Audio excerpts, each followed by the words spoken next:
a partir da experiência que ele está relatando no texto que meditaremos nessa noite. Por isso eu quero convidar você a abrir a sua Bíblia em Romanos, capítulo 9, do verso 1 ao verso 5. Nós estamos na nossa série de mensagens em Romanos, estamos aí chegando nos capítulos mais complexos da carta, nos capítulos mais densos da carta, né? Certamente são os capítulos que geram mais preocupação na mente dos leitores, né? Mas como eu digo aos irmãos que muitas vezes a gente aumenta a preocupação em relação ao texto, focando em pontos que são dedutíveis do texto, mas são secundários dentro do pensamento do autor. Não é a preocupação do apóstolo Paulo muitas vezes entrar em alguns debates que se fazem a partir dos seus escritos, tá? Porque são inferências dos seus escritos. Nós vamos tratar de algumas delas nas próximas mensagens, inferências em relação à relação entre igreja e Israel, como é que isso se dá a partir da nova aliança, como é essa situação, são dois povos, é um povo só, é um povo enxertado em outro povo, a Israel ainda é o povo de Deus ou não é o povo de Deus. São inferências que a gente pode retirar dos textos, daquilo que o apóstolo Paulo fala, mas lembrando que esse não é o debate do apóstolo, o debate dele é um outro debate, que a gente está acompanhando desde o início da carta. Por isso é sempre bom você ler a carta de maneira sistematizada, lendo trecho a trecho, entendendo como o raciocínio do apóstolo está sendo construído, como ele está sendo encadeado ao longo do seu pensamento, para que você se apegue àquilo que de fato é a preocupação do autor da carta, do apóstolo, e não às preocupações secundárias na leitura do texto, porque muitas vezes as pessoas evitam a leitura da carta aos Romanos, ou até mesmo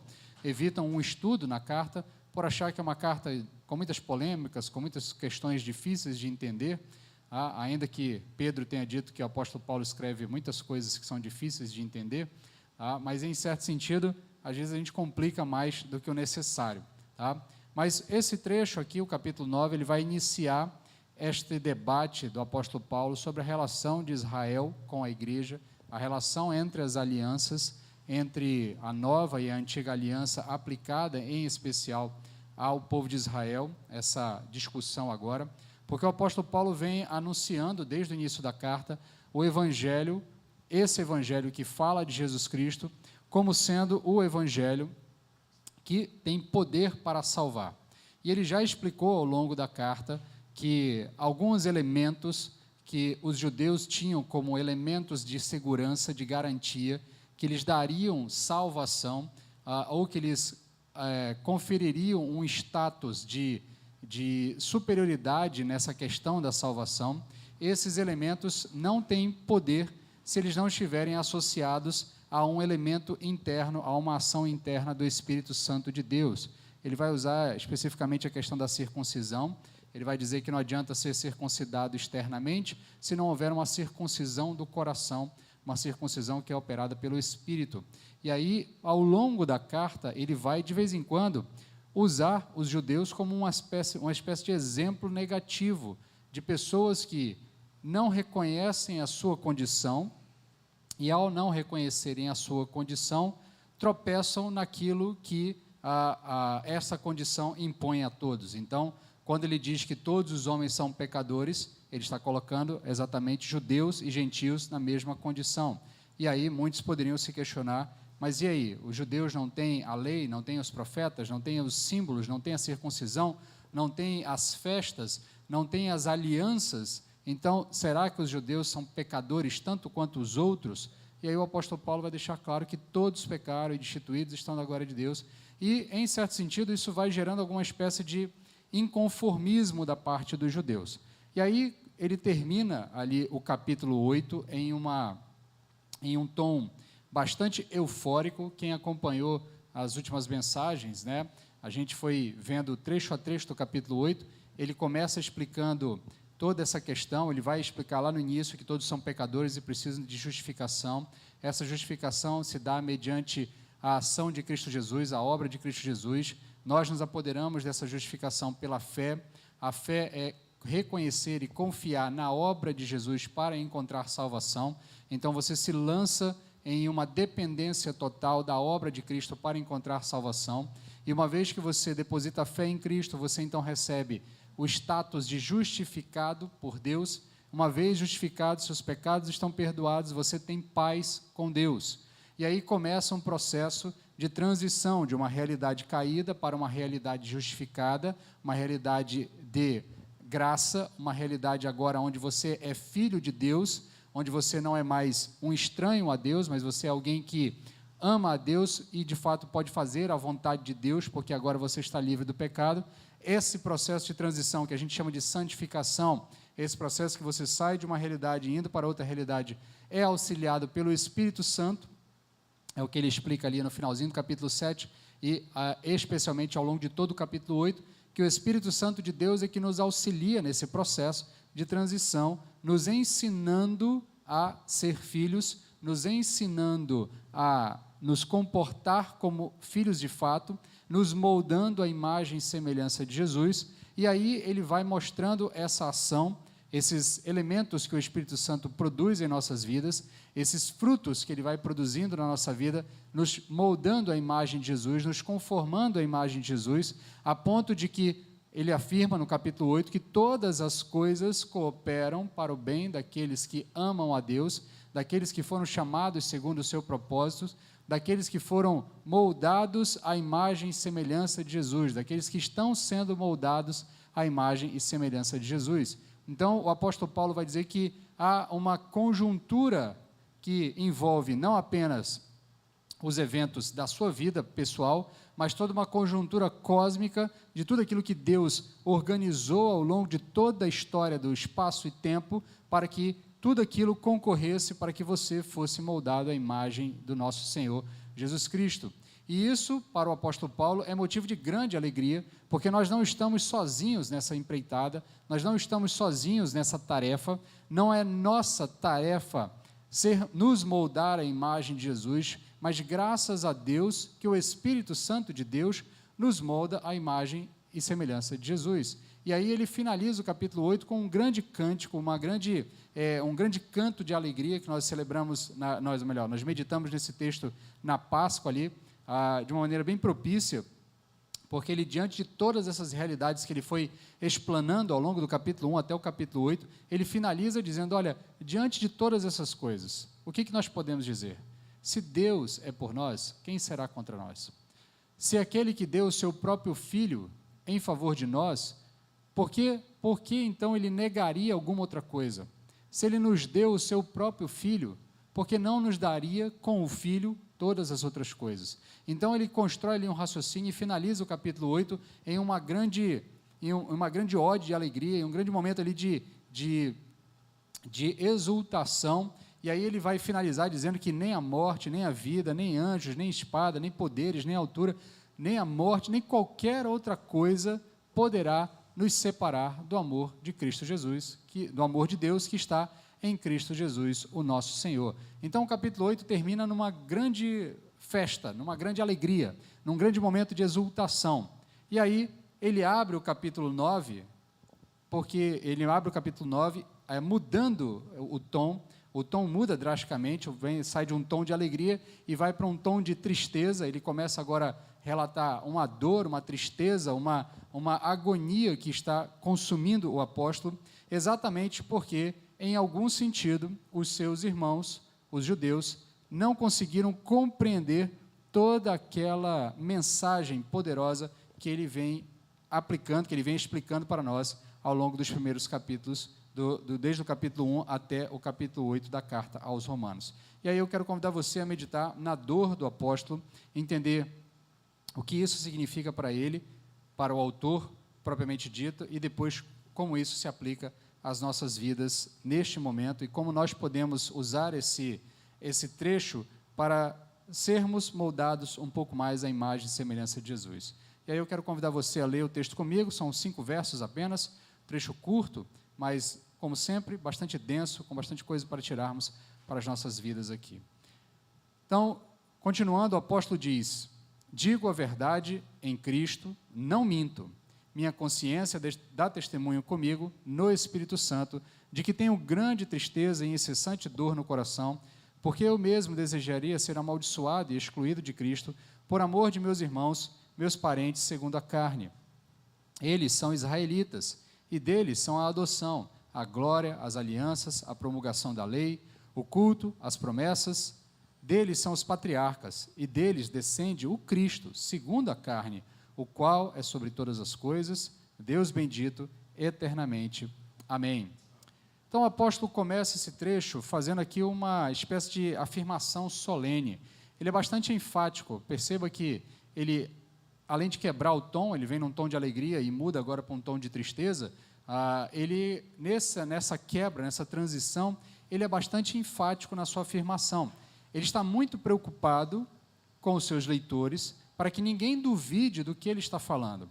Então, ele repete algumas expressões aqui que vão enfatizar essa sua solene afirmação. Ele começa dizendo, olha, digo a verdade em Cristo, não minto. Digo a verdade em Cristo, não minto. Essa expressão em Cristo, eu já chamei a atenção dos irmãos em outros momentos, é uma expressão tipicamente paulina. O apóstolo Paulo usa bastante essa expressão, isso faz parte do raciocínio dele, isso faz parte da sua percepção de mundo, da sua forma de interpretar a vida a partir do Evangelho. O apóstolo Paulo entende que essa relação de afirmar-se em Cristo está ligada diretamente com a nossa união com Cristo. Eu já disse aos irmãos que, quando nós falamos lá, especialmente daquele trecho ainda na carta aos Romanos, que diz que nós fomos sepultados com Cristo no batismo e com Ele ressuscitamos, que em algum sentido, ainda que de maneira mística, e aqui volto a dizer, para que ninguém me interprete equivocadamente, toda vez que eu uso essa expressão mística, eu não estou querendo falar de algum tipo de esoterismo. O que eu estou chamando a atenção é de que existem elementos de mistério dentro do texto, que nós não conseguimos compreender por total ou por completo. E essa união nossa com Cristo no batismo é, de fato, uma união mística, é uma união misteriosa. Em algum sentido, toda vez que alguém desce as águas batismais, você é lançado no tempo e se une a Cristo naquele exato momento em que Ele está morrendo na cruz e no exato momento em que Ele está ressuscitando, saindo de dentro da cova. Assim como nós levantamos da água e saímos da água para uma nova vida, de uma maneira mística, de uma maneira que nós não compreendemos, nós somos unidos a Cristo naquele seu ato, no ato de morte e no ato de ressurreição. Então o apóstolo entende que isso é a sua forma de ver a vida e de ver toda a sua história. A partir da sua conversão, ele está unido a Cristo. E uma vez unido a Cristo, tudo o que ele faz é na dependência de Cristo, é em Cristo que ele faz. Então não é apenas uma fórmula de juramento, tampouco é uma espécie de evocação à dependência de Cristo, ou seja, que eu dependo de Cristo para que a minha palavra seja acreditada pelos outros, mas é uma percepção de que tudo o que ele faz, tudo o que ele desenvolve, tudo o que ele faz na sua vida está ligado à pessoa de Cristo e é na pessoa de Cristo. Ele vai falar disso com mais propriedade quando ele falar em Coríntios, ele vai dizer, seja comer, seja beber, seja qualquer outra coisa a fazer, tudo seja feito para a glória de Deus. Está ligado com essa ideia de que a vida, das coisas mais simplórias às coisas mais complexas, está intimamente ligada com a nossa relação com Deus e com Cristo. Então não é apenas uma fórmula de juramento, ela expressa a forma do autor, a forma do apóstolo Paulo de enxergar a vida, de se enxergar dentro da realidade. Então, a união com Cristo é a vida do apóstolo e, consequentemente, para nós é a experiência, ou melhor, é o ensinamento de que a nossa vida também deve ser uma vida sempre em Cristo. Tudo o que fazemos, fazemos em Cristo. Tudo aquilo que realizamos, realizamos em Cristo. O apóstolo Paulo usa essa mesma expressão em outras passagens. Romanos capítulo 14, verso 14, mais para frente, como nós vamos ver, ele diz, eu sei e estou certo no Senhor Jesus, que nada por si mesmo é ritualmente impuro, a não ser para quem assim o considera, para esse é impuro. Então, mais uma vez, estou certo no Senhor Jesus Cristo, eu realizo essa compreensão. 2 Coríntios capítulo 2, verso 17, porque não somos mercenários da palavra de Deus, como tantos outros, mas falamos em Cristo com sinceridade, da parte de Deus e na sua presença. Na carta aos Coríntios também, segunda carta, capítulo 12, verso 19, pensais que estamos nos defendendo diante de vós todo esse tempo? É diante de Deus que falamos em Cristo, amados, é diante de Deus que falamos em Cristo, amados. tudo isso que fazemos é para a vossa edificação. Efésios capítulo 4, verso 17, portanto digo e dou testemunho no Senhor, que não andeis como andam os gentios em pensamentos fúteis, ou seja, eu dou testemunho no Senhor. 1 Tessalonicenses capítulo 4, verso 1, quanto ao mais, irmãos, nós vos pedimos e aconselhamos no Senhor Jesus, que assim como aprendestes de nós, como deveis vos comportar e agradar a Deus, e assim estáis fazendo, nisso vos aperfeiçoeis cada vez mais.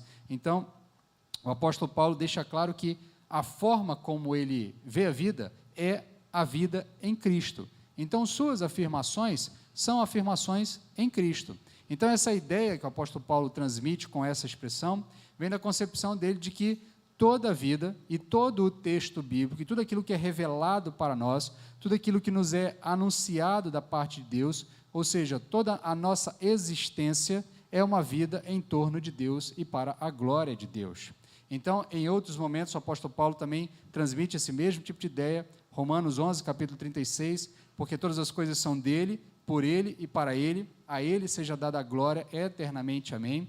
E, novamente, o texto que eu citei antes, 1 Coríntios, capítulo 10, verso 31, portanto, seja comendo, seja bebendo, seja fazendo qualquer outra coisa, fazei tudo isso para a glória de Deus. Então, para o apóstolo Paulo, não há vida fora de Cristo, não há existência fora da pessoa de Cristo, porque todas as coisas são realizadas na pessoa de Cristo e as coisas só ganham sentido na pessoa de Cristo. Por isso que a nossa vida, após a conversão, passa a ter sentido, porque agora fomos inseridos em Cristo. Nele todas as coisas convergem, nele todas as coisas ganham sentido, nele todas as coisas têm valor, nele todas as coisas de fato têm alguma importância para o desenvolvimento da história. Então o apóstolo ele não se expressa fora de Cristo ou longe de Deus. E essa percepção é essencial para entender as razões da tristeza do apóstolo, expressa nos próximos versos. É importante entender que o apóstolo Paulo faz tanta questão de expressar-se em Cristo e mostrar que a sua realidade de vida é em Cristo e que só há sentido em uma existência em Cristo, tá? Por isso que ele vai ficar tão triste com os seus irmãos.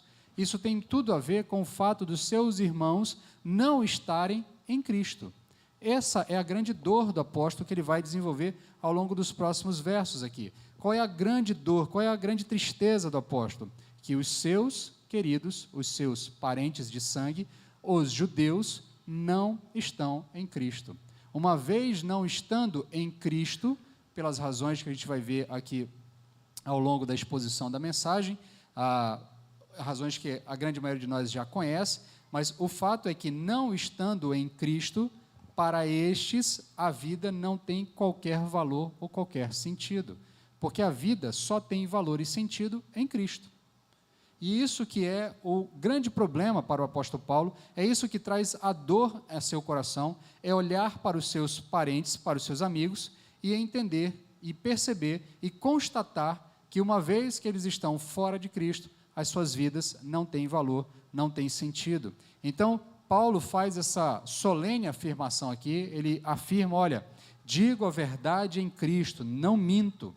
E a grande preocupação dele em insistir nessa repetição, nessa expressão e nessas afirmações, é deixar claro que ele não está aqui tentando fazer algum tipo de média com seus leitores. Porque ao longo da carta, como eu disse, ele já diversas vezes deu algumas alfinetadas nos judeus. Ele diversas vezes tratou com uma certa dureza e uma certa aspereza os seus irmãos em Cristo, aqueles que, ou melhor, os seus irmãos, os seus compatriotas, aqueles que são seus parentes de sangue. Então, nesse sentido, ele, ao longo da carta, foi duro e talvez algumas pessoas pudessem pensar, bem, agora o apóstolo Paulo está tentando dar uma aliviada aqui na situação, porque ele já foi muito duro com os judeus, e ele está aqui tentando fazer uma média, dizer que, olha, ele sofre muito, ele sente, mas ele insiste aqui nessas expressões para deixar claro que essa dor que ele sente, essa tristeza que ele sente, é intimamente ligada com a sua percepção de mundo, a partir da compreensão de que uma vez que qualquer indivíduo, e especialmente os seus compatriotas, estão fora de Cristo, uma vez que eles, estando fora de Cristo, eles estão condenados a perceber a realidade sem nenhum sentido. E uma vez que na realidade não há sentido, não há valor na vida, não havendo valor na vida, não há pelo que se ter esperança, não há ao que se esperar, não há nenhum tipo de valor na vivência do indivíduo. Então, em vários momentos da carta, o apóstolo Paulo foi muito claro ao não considerar o fato de ser judeu como uma garantia de qualquer aceitação divina facilitada. Então, note que ele deixou claro que os judeus, à semelhança dos gentios, são pecadores, precisam de salvação, estão em pé de igualdade com o não-judeu quando se trata do comportamento pecaminoso, que em algum momento, inclusive na carta lá por volta do capítulo 4, ele é bastante duro ao fazer algum tipo de afirmação no seguinte sentido. Ele diz, olha, o não-judeu, o gentio, aquele que o judeu trata como um pecador e condenado e alguém ausente da graça de Deus, quando esse não-judeu se comporta segundo a lei dos judeus, esse não-judeu é tratado por Deus em pé de igualdade e com a mesma graça para com o judeu que obedece à lei. E isso, em certo sentido, é ofensivo para o judeu, porque para o judeu isso é um benefício para ele. Afinal de contas, como nós vamos ver, eles são o povo escolhido. Isso tem algum valor. O apóstolo Paulo já chamou a atenção anteriormente. Olha, eles são o povo escolhido, eles são o povo de Deus. Há algum valor nisso, há algum mérito nisso. Contudo, isso não é garantia de salvação. Então, nesse sentido, o apóstolo fica muito doído, muito entristecido, quando ele olha para os seus e percebe que os seus não conseguem compreender que esses elementos todos só têm algum valor se eles estiverem inseridos na pessoa de Cristo. Por isso, o apóstolo precisa ser bastante enfático, deixando claro que ele não está mentindo, deixando claro que ele está falando a verdade e ainda trazendo como testemunha a própria pessoa do Espírito Santo. Ele finaliza esse trecho aqui dizendo, olha, passando em segunda, aqui até para o segundo ponto, ele deixa claro que a consciência dele dá testemunho com ele no Espírito Santo. Então, o apóstolo Paulo deixa muito claro que ele está fazendo uma afirmação solene, uma afirmação bastante enfática e bastante dura, e ele está tentando se precaver de qualquer um que possa duvidar da sua palavra, porque ele não está apenas tentando fazer uma média com os seus leitores, com os romanos, com aqueles que porventura poderiam ter algum tipo de questionamento para ele. Então, por que você é tão duro com os judeus? Tem valor ou não tem valor em ser judeu? Tem alguma importância ou não em relação às tradições judias ou não? Então, nesse sentido, alguém poderia ter algum tipo de expectativa equivocada em relação aos judeus, e por conta disso ele deixa claro, olha, eu estou falando de maneira solene, quero deixar bem claro para vocês que eu não estou mentindo, trago como testemunha a minha consciência e o Espírito, e aqui de novo é um tipo de afirmação tipicamente paulina, essa questão de trazer a consciência como uma espécie de garantidor, né? Ele trata inclusive a consciência como se fosse algo quase que autônomo dentro de nós, né? Uma espécie de entidade autônoma interna a nós, que é um reflexo daquilo que Deus colocou em nós como imagem e semelhança. Então, nesse sentido, a consciência, ele vai dizer inclusive isso, falando dos não-judeus, dizendo que, olha, a consciência deles ora os acusa, ora os parabeniza por estar fazendo o que é correto. Então, essa percepção de que existe certo e errado, que existem limites, que existem valores que são intransponíveis, a gente entende que isso tem a ver com a imagem e semelhança de Deus implantada no ser humano, na criação. E o apóstolo Paulo traz a sua consciência aqui, dizendo, olha, a minha consciência não me acusa nesse momento, eu estou plenamente consciente do que o que eu estou dizendo é verdade, eu realmente sofro pelos judeus por conta do seu estado, eu realmente estou triste pelos meus irmãos por conta do seu estado, eu realmente estou sofrendo, carregando dores comigo e carregando algum tipo de agonia comigo em relação ao estado dos meus irmãos. E não apenas a minha consciência não me acusa, mas o próprio Espírito Santo de Deus que habita em mim testifica do que o que eu estou dizendo é verdade. Há uma grande preocupação do apóstolo Paulo em insistir nessa realidade da sua afirmação. Por quê? a afirmação que ele vai fazer em relação aos seus irmãos, aos judeus, é uma afirmação muito dura. E a constatação das consequências desse estado deles, do estado em que o apóstolo está observando aos seus irmãos, é uma consequência duríssima, é uma consequência, é uma situação com consequências eternas. Então, o apóstolo traz essas expressões iniciais aqui para deixar muito claro que ele não está mentindo, ele não está fazendo média, ele não está tentando minimizar a irritação dos judeus por conta das coisas que ele já disse, mas, pelo contrário, ele está tentando deixar muito claro que a sua relação com aquele fato, o fato de que seus irmãos judeus não estão em Cristo como deveriam estar, assim como ele também, um judeu, estava em Cristo. Então, esse fato traz para o apóstolo Paulo uma grande dor, uma grande preocupação, uma grande tristeza. Então, Paulo está expressando de forma solene essa afirmação, porque o que ele falará depois é de forma muito dura, é uma afirmação muito dura em relação aos seus irmãos, e nesse sentido, inclusive nos restantes dos versos, nós vamos ver ao longo do capítulo 9 como um todo, nós vamos ver ele falando de galhos da videira que são cortados, né? Então ele está ali dando a ideia de que aqueles que estavam ligados anteriormente à videira não estão mais ligados à videira. Isso traz uma percepção muito dura, uma percepção de condenação, uma percepção de condenação à morte. Então, nesse sentido, ele está preparando a percepção do seu leitor para que o seu leitor entenda que, de fato, ele está sofrendo. E é significativo quando o apóstolo Paulo ainda pede o testemunho do Espírito Santo, porque assim como a garantia de sua afirmação anterior é derivada da sua união com Cristo, também a afirmação seguinte é derivada da sua relação direta com o Espírito Santo, do testemunho da sua consciência, que é garantido pelo Espírito Santo. E aí, isso traz para ele uma dupla garantia do que ele vai afirmar nos próximos versos é verdade e deve ser recebido como verdade. E aí nós chegamos então à afirmação que ele faz do verso 2 em diante. Ele vai fazer do verso 2 até o verso 5 essa afirmação. Então, quero ler com os irmãos e aí a gente vai destrinchando aqui trecho a trecho. Ele diz o seguinte: tenho grande tristeza e incessante dor no coração, porque eu mesmo desejaria ser amaldiçoado e excluído de Cristo, por amor de meus irmãos, meus parentes, segundo a carne.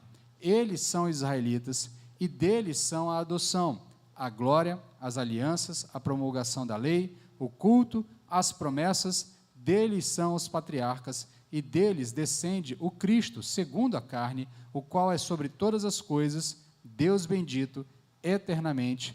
Amém. Então perceba que o apóstolo Paulo está expressando essa dor, essa tristeza enorme que ele carrega em relação aos seus irmãos. A verdade que ele está trabalhando é finalmente declarada. Ele tem grande tristeza e incessante dor no coração. Há alguns exegetas, alguns intérpretes do texto bíblico, que até tentam encaixar nesse texto aqui o famoso espinho na carne do apóstolo Paulo, dizendo que esse espinho que ele pede a que Deus tire dele por 3 vezes seria essa sua percepção da realidade ao qual os seus irmãos estavam sendo encaminhados em relação ao fato de rejeitarem a pessoa de Jesus Cristo. Contudo, essa é uma interpretação menor dentro da discussão acadêmica sobre o texto, mas o fato é que essa dor para o apóstolo Paulo era tamanha, era tão grande, essa agonia no seu coração em relação aos seus irmãos, era tamanha que há quem interprete, há quem entenda que aquele espinho na carne que ele incessantemente pede que Deus tire dele, talvez fosse essa percepção em relação aos seus irmãos. Aqui, basicamente, não estou tentando interpretar o espinho na carne, estou tentando apenas enfatizar a dor do apóstolo em relação ao estado dos seus irmãos compatriotas, aos seus irmãos judeus. Então, a solenidade dos versos anteriores estão ligadas com a necessidade do apóstolo de respaldar esse seu estado mental, porque o apóstolo Paulo aqui, ele acabou de sair de um canto de alegria. Ele acabou de sair de uma sequência de raciocínios que vão subindo, vai numa gradativa. Ele começa falando do estado pecaminoso do homem, fala da justificação, e aí fala da pessoa de Cristo, fala da fé, fala da nossa relação com o Espírito, da nossa transição de uma realidade para outra, e aí ele fala do Espírito Santo atuando em nossas vidas, e como o Espírito nos guia nesse deserto que é a transição entre a vida de escravidão e a vida em novos céus e nova terra, e ele vai crescendo, até chegar a um ponto de, olha gente, diante de todas essas coisas, o que nós podemos dizer? Deus é por nós. Se Deus é por nós, quem será contra nós? Então ele está num momento de exultação. E aí, obviamente, ele olha para essa realidade e lembra dos seus irmãos. E ao lembrar dos seus irmãos, ele pensa consigo mesmo, os meus irmãos não estão experimentando isso. Porque se Deus é por esses de quem eu estou falando, logo o raciocínio lógico é que Deus é por aqueles que são justificados. E se a justificação é só em Cristo, se você está fora de Cristo, Deus é contra você. Está entendendo a dureza do raciocínio? Está entendendo a preocupação do apóstolo? Porque ele diz, olha, se Deus é por nós, os justificados, quem será contra nós? Agora, se eu não sou justificado, então Deus não é por mim. Deus é contra mim. E se Deus é contra mim, quem será por mim? Se Deus se põe contra mim, que esperança eu tenho na vida? Se Deus derrama sobre mim a sua ira por conta do meu pecado, e eu não encontro justificação porque eu não estou em Cristo, e eu não busco em Cristo a justificação, onde eu vou encontrar algum tipo de proteção contra esse Deus? Então, a dor do apóstolo está ligada com essa linha de raciocínio. Ora, meu querido, se Deus é por nós, os justificados, obviamente, ninguém poderá ser contra nós, porque do nosso lado está Deus. Agora, o raciocínio inverso vale também. Se eu não sou um justificado, e Deus não é por mim, logo, Deus é contra mim. E se Deus é contra mim, quem poderá ser por mim? Então, nesse sentido, o apóstolo Paulo olha para os seus irmãos e diz, o que será de Israel? Porque Israel crucificou o Senhor Jesus. Israel rejeitou o Senhor Jesus. Israel nega o Senhor Jesus. Então, a dor do apóstolo pelos seus é tamanha, é grande a ponto de trazer a ele uma agonia tremenda, uma tristeza tremenda. E, inclusive, ele continua dizendo, a dor é tamanha, que ele lança aqui uma afirmação, e aqui é interessante. O apóstolo não mente. Ele acabou de dizer, digo em Cristo, não minto. E o que ele está dizendo depois, ainda que a gente saiba que é virtualmente impossível, ele vai ainda assim afirmar nesses tons, nesse tipo de categoria, de que ele de fato está falando a verdade. O que ele diz no verso seguinte? Ora, eu mesmo desejaria ser amaldiçoado e excluído de Cristo, por amor dos meus irmãos, dos meus parentes segundo a carne.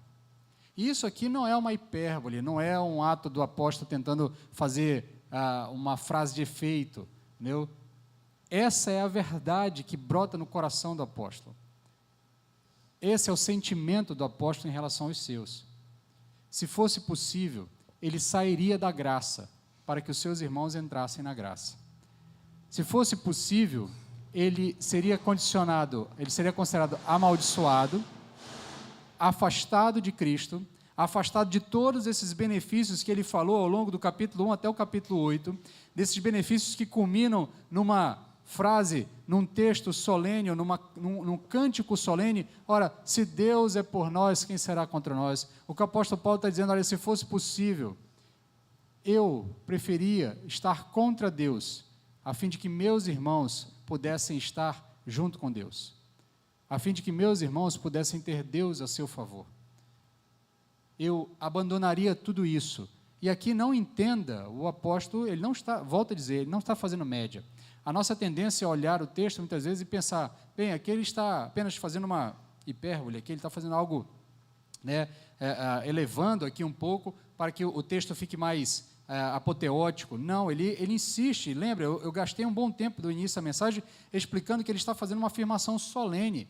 Ele faz uma afirmação em Cristo, ele deixa claro que tudo na sua vida é feito na pessoa de Cristo, ele traz a sua consciência como testemunha, ele traz o Espírito Santo como testemunha para afirmar: olha, eu mesmo desejaria ser amaldiçoado e excluído de Cristo por amor dos meus irmãos, meus parentes segundo a carne. A tristeza do apóstolo reflete a gravidade envolvida na incredulidade de Israel. Para Paulo, é de cortar o coração perceber que, mesmo diante de tantos elementos confirmadores, Israel ainda se mantinha incrédulo. E a proposta que o apóstolo Paulo aqui faz, obviamente, se você conhece o texto bíblico, vai trazer à sua memória os eventos do Sinai com Moisés, porque há uma similitude entre as duas ações. Quando lá em Êxodo capítulo 32, do verso 30 até o verso 32, depois que Moisés sobe ao monte para receber as tábuas da lei, e recebendo as tábuas da lei, ele passa algum tempo lá em comunhão com o Senhor. O texto bíblico não nos explica exatamente o que ele faz lá, mas ele passa muitos dias lá. E aí, em um determinado momento, o povo diz o seguinte, lá no verso 30, no dia seguinte, aqui eu já estou na parte do texto da resposta de Moisés, mas o que acontece é o seguinte: o povo chega para Arão e diz: Arão, é o seguinte, Moisés morreu, tá? Deve ter morrido lá em cima, tem muito tempo que ele subiu, não desceu, estamos desgovernados, tá? Estamos ao Deus dará, precisamos de um Deus para nos guiar, porque ninguém sabe. O texto até é interessante, é engraçado até, porque, engraçado, perdoe, né? Não estou dizendo que o texto é um texto de piada, mas há um elemento de ironia de quem escreve ali, de quem está escrevendo, porque diz o seguinte: olha, ninguém sabe de Moisés que nos tirou do Egito. A expressão que o povo diz é essa: ninguém sabe de Moisés que nos tirou do Egito. A essa altura da história, o povo já tinha visto as 10 pragas, já tinha visto o mar vermelho se abrir, já tinha visto o maná descer do céu todos os dias, e em porção dobrada na sexta-feira, tá? Maná descia, delivery hoje em dia não é nada comparado a Jesus Cristo, a Deus, já no Antigo Testamento. Então, de domingo a sexta, no horário certinho, o maná estava na porta da tenda de todo mundo. E na sexta-feira, dose dobrada, porque no sábado não tinha entrega. E aí o povo já tinha visto o maná descer do céu, o povo já tinha visto a rocha brotar água, o povo já tinha visto a nuvem de fogo à noite, o povo já tinha visto a coluna espessa no céu ao longo do dia, protegendo eles do sol, do deserto. O povo já tinha vencido os amalequitas naquela batalha em que Moisés sobe ao monte, e enquanto ele está com as mãos levantadas, o povo vence. Quando ele baixa a mão, o povo vai perdendo, e ele tem que ficar ali em pé um tempão, com alguns apoiadores ajudando ele, ficar com as mãos levantadas. O povo já tinha visto isso, o povo já tinha visto Deus descer sobre o Sinai. Esse foi o último grande evento que o povo viu antes de Moisés subir. O texto vai dizer que quando a glória de Deus desce sobre o monte, inclusive a ordem de Deus para o povo para Moisés: cerca o monte, põe lá uma faixazinha separando, dizendo: daqui não passem, porque se alguém passar e tocar no monte, comigo lá vai morrer, e eu vou permitir que você suba. E Moisés sobe o monte treme, tem raio, tem trovão, tem todos os elementos da glória de Deus se manifestando ali, e o povo, depois de alguns dias que Moisés sumiu lá em cima, não desce, o povo vira para Arão e diz assim: ninguém sabe de Moisés que nos tirou do Egito. O povo já esqueceu quem tirou eles do Egito. E se você fizer uma leitura, um raciocínio lógico em cima do texto, nesse momento em que o povo está lá, aos pés do monte, eles ainda estão no deserto. Se eles estão no deserto, todos os dias que Moisés esteve lá em cima, ao longo do dia tinha uma nuvem espessa sobre eles, ao longo da noite tinha uma coluna de fogo os aquecendo. E todos os dias tinha maná descendo na porta deles. E o povo, diante de tudo isso, olha para Arão e diz: Moisés morreu, nosso Salvador morreu, quem nos tirou do Egito, Moisés sumiu, precisamos de um novo Deus, faça para nós um Deus. E aí o povo se reúne, junta lá o ouro de todo mundo, derrete e resolvem fazer um bezerro de ouro. E o povo começa a adorar o bezerro. E aí o povo começa a fazer lá uma bagunça, Deus ouve a bagunça, e aqui volto a dizer, existem elementos de ironia em quem está escrevendo, né? Porque dizer que Deus ouviu a bagunça é para dizer que a bagunça era grande. O povo fez muito barulho, o povo fez muita festa para o bezerro de ouro. O povo estava alegre com o bezerro de ouro. E o que eu acho interessante é que o texto não diz, mas é plenamente compreensível. O povo estava fazendo festa para o bezerro de ouro e comendo maná. E comendo codorniza. O povo estava fazendo festa, mas o delivery dos céus estava sendo entregue todos os dias. A nuvem estava sobre eles. E a festa à noite estava iluminada pela coluna de fogo de Deus. Então, nesse sentido, o povo está vendo os elementos, está vendo os sinais e ignorando a Deus. E aí Moisés desce, amando de Deus. Deus diz, vai lá ver com o teu povo, porque eles já estão fazendo algum tipo de bagunça, vai lá resolver com eles. E aí Moisés desce, vê aquela festa danada, vê aquela confusão, lança as tábuas, e aí, no dia seguinte, depois dele derreter o bezerro de ouro e fazer o povo beber a água com o ouro derretido ali, né, como punição, ele então diz ao povo o seguinte: Moisés disse ao povo, cometestes um grande pecado, agora, porém, subirei ao Senhor, talvez eu possa fazer expiação pelo vosso pecado. Assim Moisés voltou ao Senhor e disse, esse povo cometeu um grande pecado, fazendo para si um Deus de ouro, mas agora, perdoa-lhe o pecado, ou, caso contrário, risca-me do teu livro que escrevestes. Da mesma forma que o apóstolo Paulo olha para o seu povo e diz que ele desejaria ser tirado da graça de Deus, para que seu povo fosse incluído na graça de Deus, Moisés também olha para Deus e diz, olha Deus, perdoa eles, ou então me tira da graça. E aqui é óbvio que a essa altura da relação de Moisés com Deus, ele sabe que isso não é possível, mas esse é o desejo do seu coração, porque ele ama o seu povo. Porque ele olha para o seu povo e diz, se o meu povo não for com Deus, o meu povo será contra Deus. E se Deus for contra o meu povo, não há menor esperança para o meu povo. Esse é o raciocínio, tanto de Moisés como do apóstolo. E aqui as situações são semelhantes, porque uma coisa é prenúncio da outra. Assim como o povo de Israel vislumbrou todos aqueles elementos que eu já citei aos irmãos, quando Jesus veio ao Israel moderno, ao povo judeu, em seu tempo, vários sinais foram feitos. Jesus curou, Jesus multiplicou pães, Jesus curou cegos, Jesus curou mancos, Jesus curou coxos, Jesus trouxe audição a quem não tinha audição, Jesus ressuscitou pessoas dentre os mortos, Jesus mesmo ressuscitou do meio dos mortos, Jesus ensinou aquilo que de fato Deus queria falar com o povo. Há enormes sinais e indiscutíveis sinais. E aquele povo judeu viu esses sinais. E aquele povo judeu, os compatriotas de Paulo, ainda eram testemunhas oculares daqueles sinais. A distância de tempo entre o apóstolo Paulo e Jesus Cristo é uma distância muito curta.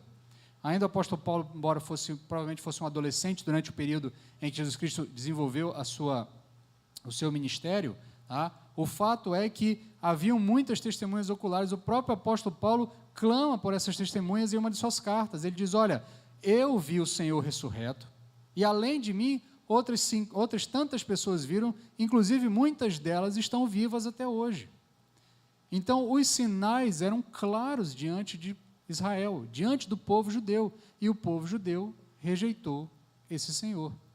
E isso traz para o apóstolo uma grande dor, uma grande contrição no coração. Então, da mesma forma, esses judeus viram inúmeros milagres de Jesus e os sinais visíveis de que ele era o Messias, o cumprimento das profecias, e da mesma forma, na hora da dúvida, lá em Israel, na hora da dúvida, o povo procurou o bezerro. Aqui, o povo procurou Barrabás. Na hora da dúvida, o povo preferiu Barrabás. Na hora da dúvida, o povo preferiu outra coisa, a não ser o Senhor.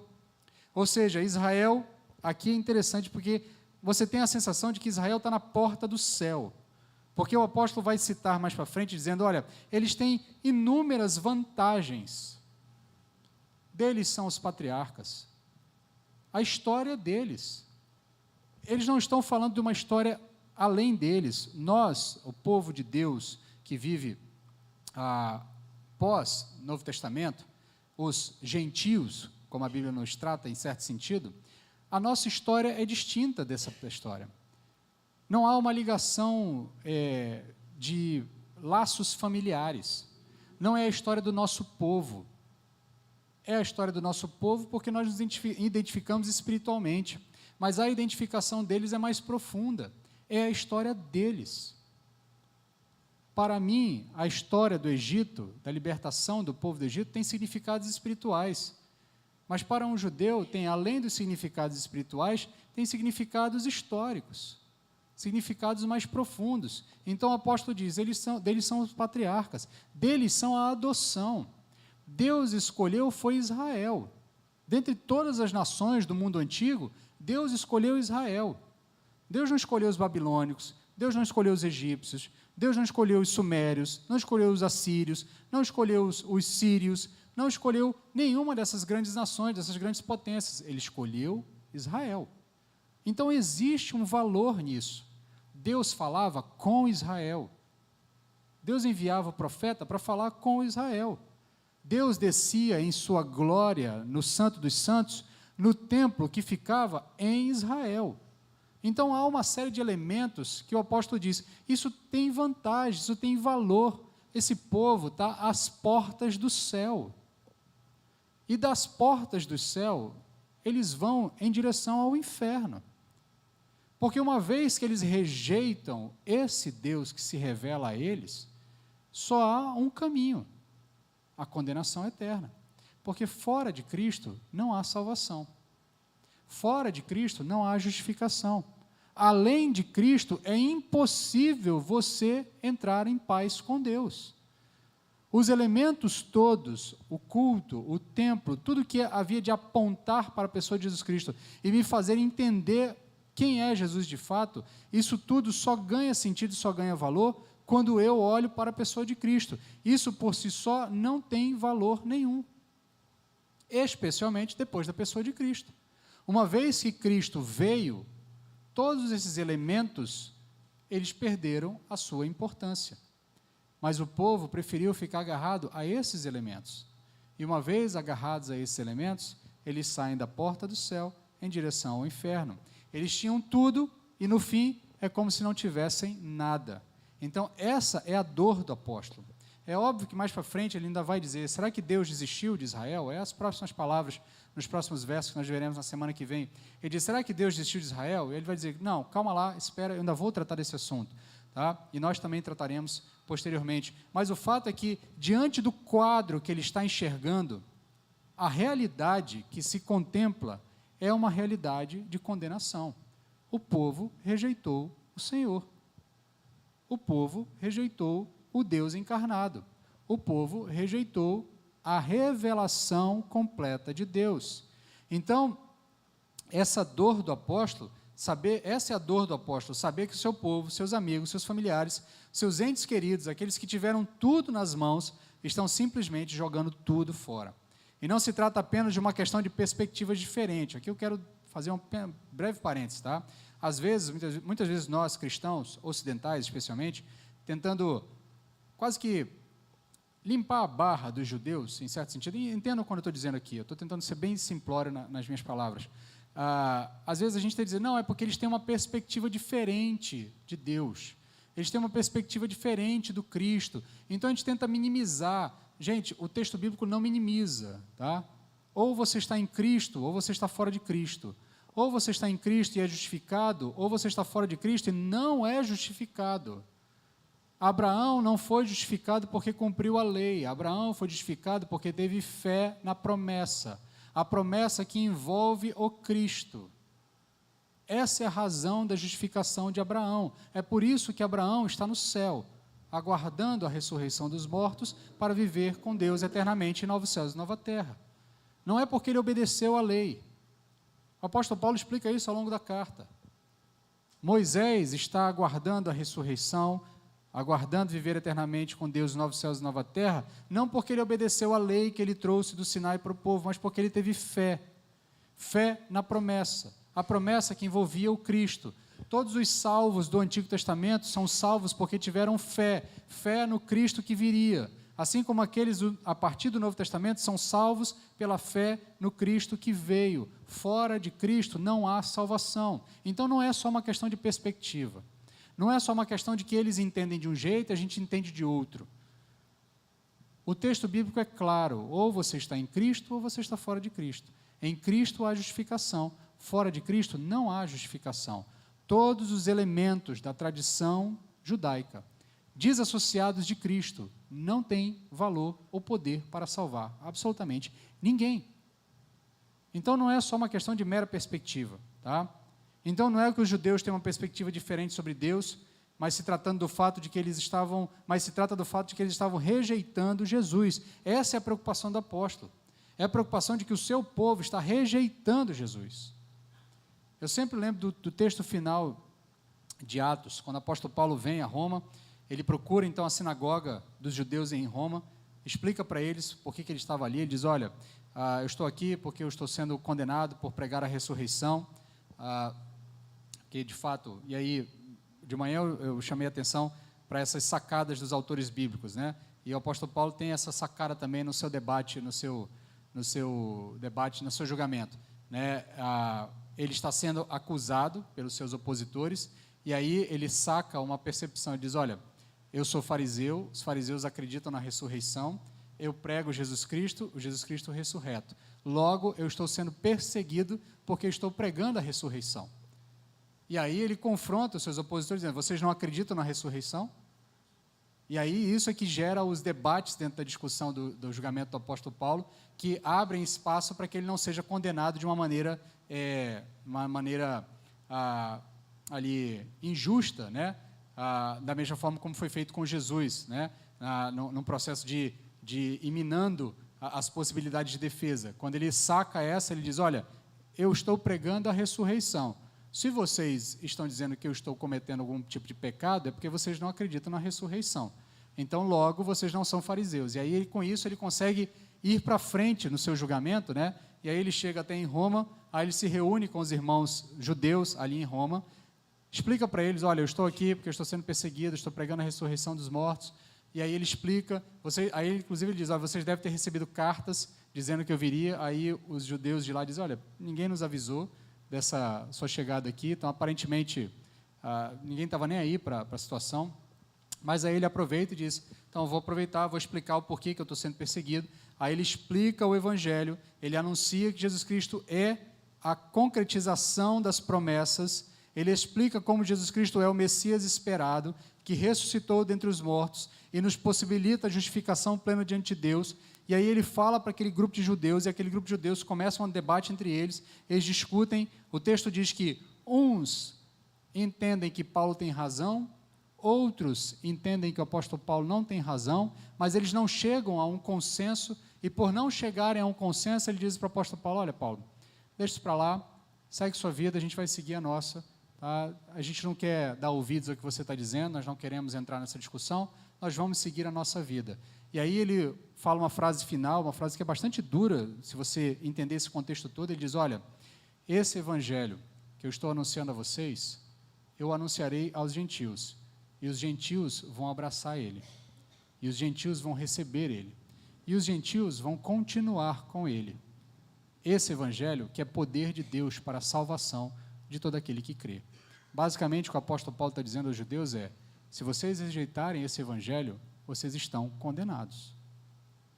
Vocês estão condenados à morte, condenados à destruição eterna, condenados a irem para o lugar preparado para aqueles que estão contra Deus. Então isso é muito duro, isso é muito solene da parte do apóstolo, essa preocupação dele. Então, nesse sentido, o apóstolo expressa essa dor, e ele vai dizendo que, ele fala das vantagens aqui, e ele então deixa claro que tudo isso, que essas vantagens todas que eles têm, se não estiverem associadas ao Messias, de nada tem valor. Inclusive, na lista de vantagens que ele vai dizendo, ele inclui o próprio Messias como uma vantagem. Ele finaliza, nos versos finais, dizendo assim, olha, deles também descende o Cristo. O Cristo é judeu, nasceu em Belém, da Judéia. Nasceu em solo judeu, é filho de judeus, descendente de judeus, foi criado como judeu, é um judeu, é um de nós. Ele está querendo dizer isso para os seus compatriotas. O Cristo é nosso. Ele veio do meio dos nossos. Então, nesse sentido, ele diz, isso também é uma vantagem para nós, porque nós tivemos acesso ao Cristo primeiro. Inclusive, Jesus é muito duro, inclusive, com a mulher sírio-fenícia, lá, quando ela a procura nos evangelhos, ela chega para Jesus e pede para que Jesus dê atenção a ela, e Jesus diz, olha, por que eu daria atenção a você? Né? E ele diz, por que eu tiraria da comida dos filhos, né, para dar aos cachorros? Né? E aí ele está fazendo aqui uma distinção, dizendo, olha, a minha missão é para com os judeus, eu vim tratar primeiramente com eles. E a mulher sírio-fenícia diz, olha, Senhor, está certo, o Senhor está certíssimo, de fato, não é justo tirar da comida dos filhos para dar para os cachorros, mas os cachorros se alimentam das sobras que caem dos pratos dos filhos. E aí Jesus olha para aquela mulher e diz, essa mulher tem fé, essa mulher de fato quer ter contato comigo, quer ter uma relação comigo, e então ele olha para a mulher, atende o pedido dela e abençoa aquela mulher. Ele inclusive enfatiza e parabeniza a fé daquela mulher, porque é uma fé tamanha, uma fé que se destaca no meio do povo. E ao longo da história de Jesus, ali nos evangelhos, ele lidou com algumas pessoas de fora do meio dos judeus, e em todos eles, ele só lidou com eles por conta da fé destacada daquelas pessoas, uma fé que era maior do que a fé dos judeus que estavam ao seu redor. Então o apóstolo diz, o Cristo é nosso, ele falou conosco primeiro, nós já éramos estar há anos-luz nessa caminhada de desenvolvimento da santidade, mas nós ainda estamos na estaca zero, por quê? Porque rejeitamos o Filho, rejeitamos o Cristo. Então, nesse sentido, o apóstolo está com o coração condoído, dolorido pelos seus, porque ele chega à conclusão de que a tradição judaica sem Cristo é nada, pois a salvação só é possível por meio do Evangelho, e o Evangelho que é a notícia do Cristo que é prometido, do Cristo que já veio entre nós, e essa é a dor do apóstolo, a dor de saber que Israel teve tudo, mas estava indo para o inferno. A dor de saber que, diante de provas tão contundentes de que Cristo esteve entre nós e que as promessas se cumpriram e que a salvação finalmente chegou, preferiram ignorar e aguardar outro Cristo, esperar outro Cristo. Porque, em certo sentido, o grande problema dos judeus, inclusive dos judeus modernos, é que eles continuam aguardando o Cristo. E aguardando o que não vai vir, porque Cristo já veio. E aí, se você se socorre agora da leitura de Hebreus, o que o autor de Hebreus fala no texto, no capítulo 6, o capítulo que muitas vezes as pessoas discutem achando que está falando de perda da salvação, basicamente o que o autor diz é o seguinte, olha, experimentar os elementos da graça, da revelação, e ainda assim esperar por Cristo, é impossível chegar à salvação. Porque Cristo já veio. Cristo não vai morrer de novo. Ele já morreu e já ressuscitou. Então não adianta esperar por outro Cristo. Você tem que se agarrar com esse Cristo que veio. Porque esse Cristo é o Cristo que de fato permite a justificação de nossos pecados. Então lá o autor de Hebreus, ele faz ali um raciocínio do impossível, do improvável, diz assim, se alguém por acaso experimentar todas essas coisas e voltar aos rudimentos, esperando que Cristo de novo apareça, para ele se agarrar com esse novo Cristo, ele certamente não vai encontrar salvação, porque é impossível fazer esse processo, porque uma vez que Cristo já veio, já morreu, já ressuscitou, esse ato é consumado, esse ato não se repetirá, não há possibilidade disso acontecer outra vez. Então, o que o autor de Hebreus basicamente diz é que de nada adianta voltar aos rudimentos da tradição, esperando o Cristo para encontrar salvação, pois o Cristo já morreu e a salvação já foi operada por ele. Aguardar um outro Cristo é seguir para a morte. E é isso que Paulo está olhando seus irmãos, seus patrícios fazerem. Esperar o Cristo que já veio, esperar o Cristo que já esteve entre eles, esperando um outro Cristo, eles estão seguindo para a morte. Então, essa é a dor do apóstolo. E entendendo a dor do apóstolo, como é que isso nos fala hoje? E aí, pensando no texto e como é que nós poderíamos aplicar as nossas vidas, já que o texto é um recorte muito específico da relação de Paulo com os seus irmãos, a gente entendeu todo o contexto exegético do texto, mas a gente precisa aplicar ele às nossas vidas, e isso de alguma forma precisa me fazer ser moldado à imagem de Jesus. Então, diante dessa realidade, eu quero propor alguns pensamentos para nós, algumas meditações a partir desse texto. Diante da alegria, da segurança da salvação, qual o nosso sentimento em relação àqueles que ainda rejeitam tamanha salvação? Diante da sua alegria em relação à salvação que lhe foi dada por Cristo Jesus, qual é o seu sentimento em relação àqueles que ainda continuam rejeitando?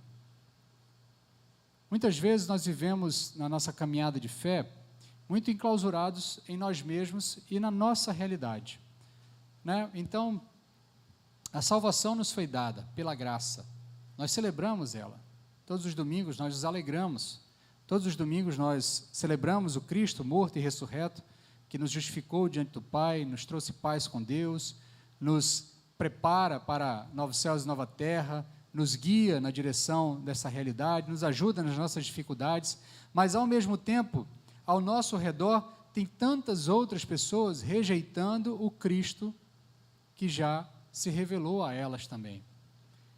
Em certo sentido, nós vivemos em um mundo cristianizado, mas mesmo assim, Cristo ainda é rejeitado. A nossa sociedade ocidental como um todo, ela é, em certo sentido, cristianizada. Cristo é um elemento da nossa cultura.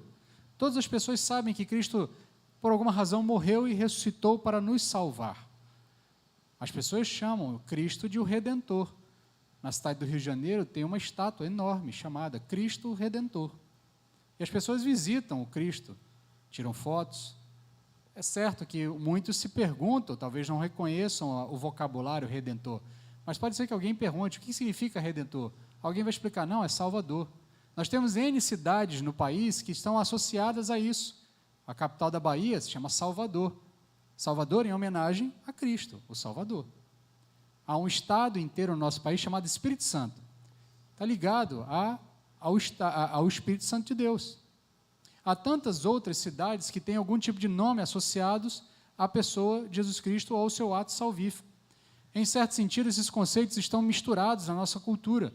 Nós sabemos quem é Jesus Cristo. Nós sabemos que Ele é o Salvador. E nós vemos os seus milagres andando ao nosso redor. Pessoas que foram transformadas da água para o vinho por conta da conversão. Pessoas que foram transformadas por completo, porque tiveram um encontro genuíno com Cristo. Pessoas que quase que literalmente ressuscitaram. Saíram de um estado de decomposição humana, entregues aos vícios, entregues a algum tipo de domínio químico ou qualquer coisa, ou qualquer outro tipo de domínio de vício em suas vidas, mas por conta da ação de Cristo em suas vidas, eles foram resgatados, transformados e hoje são outras pessoas. Basicamente ressuscitaram dentre os mortos. E ainda assim, a nossa sociedade olha para essas pessoas e tenta achar outras explicações. Ah, não, isso foi um trabalho terapêutico. Ah, não, isso foi um esforço pessoal. Ah, não, isso foi algum trabalho da família. Ah, isso foi alguma coisa. Mas nunca acreditam a quem de fato realizou este milagre na vida do indivíduo. O que realizou o milagre na vida dessa pessoa foi a salvação em Cristo Jesus.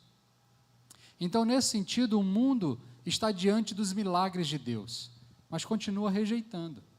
E qual é o nosso sentimento em relação a isso? Qual é o seu sentimento em relação ao seu ente familiar, ao seu parente, ao seu amigo, ao seu vizinho, seu colega de trabalho, em relação ao fato de ele continua rejeitando os milagres de Deus sendo apresentados a ele todos os dias?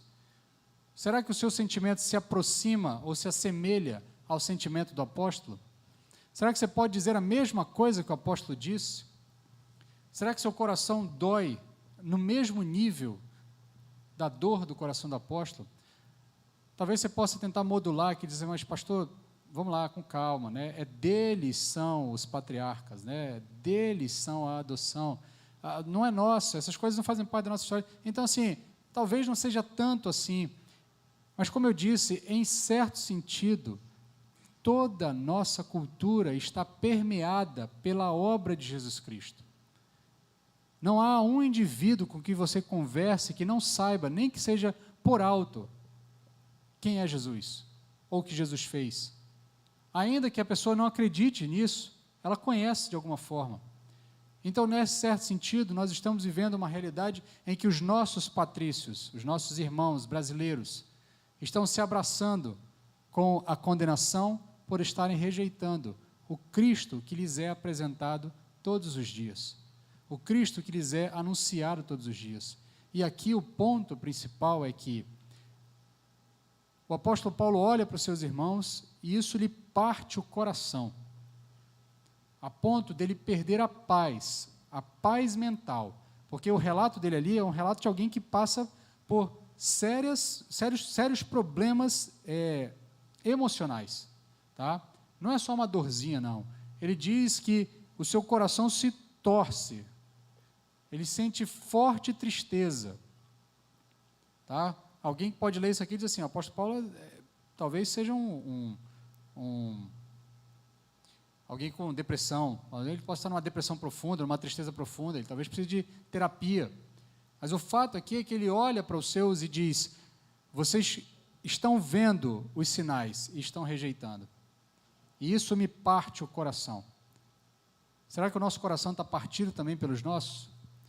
Será que nós estamos olhando para os nossos ao nosso redor, que estão caminhando em direção à destruição, porque rejeitam o Cristo revelado a eles? Nosso coração se parte também? Será que a gente perde o sono por causa disso?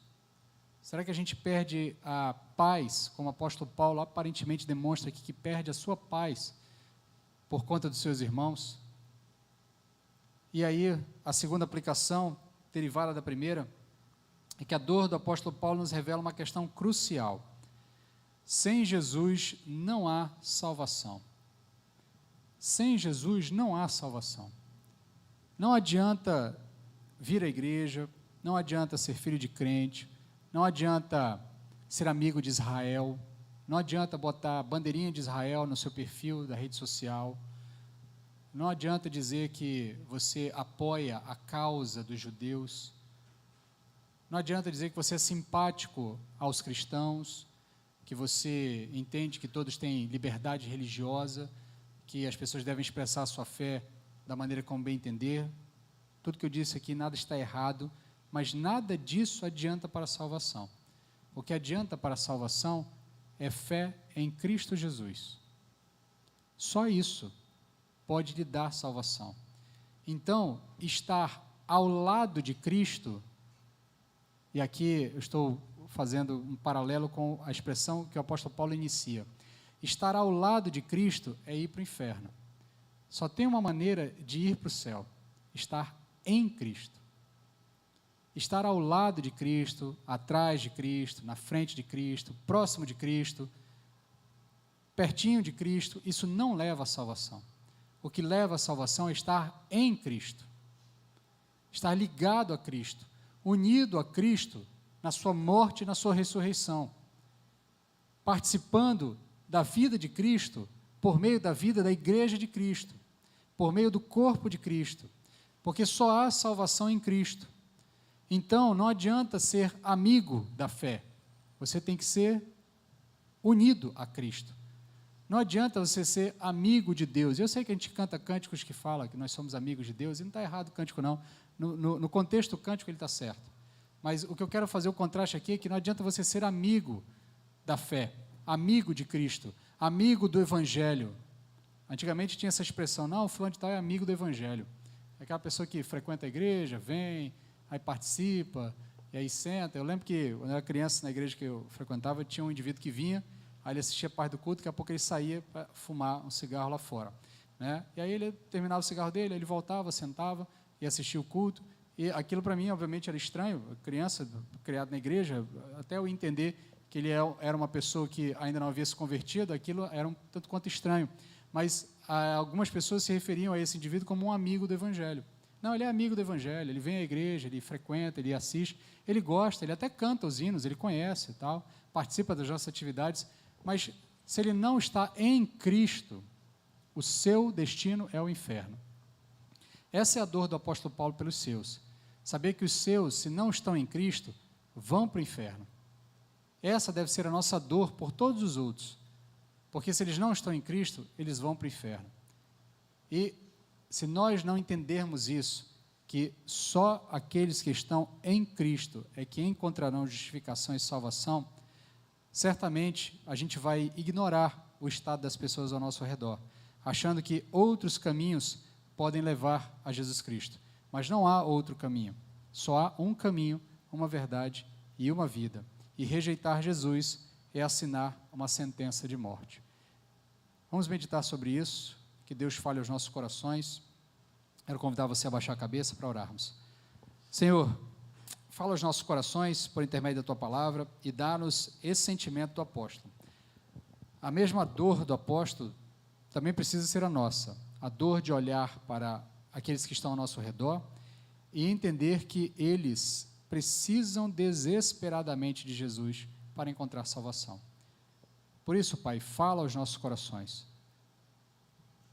incomoda-nos, aquece os nossos corações, dá-nos um desejo de levar o Teu Evangelho a todas as pessoas, a fim de que o Teu nome seja glorificado na vida dessas pessoas e que elas de fato possam encontrar salvação. Tem misericórdia de nós, Pai, aquece-nos, coloca em nós essa dor do apóstolo por aqueles que estão ao nosso redor.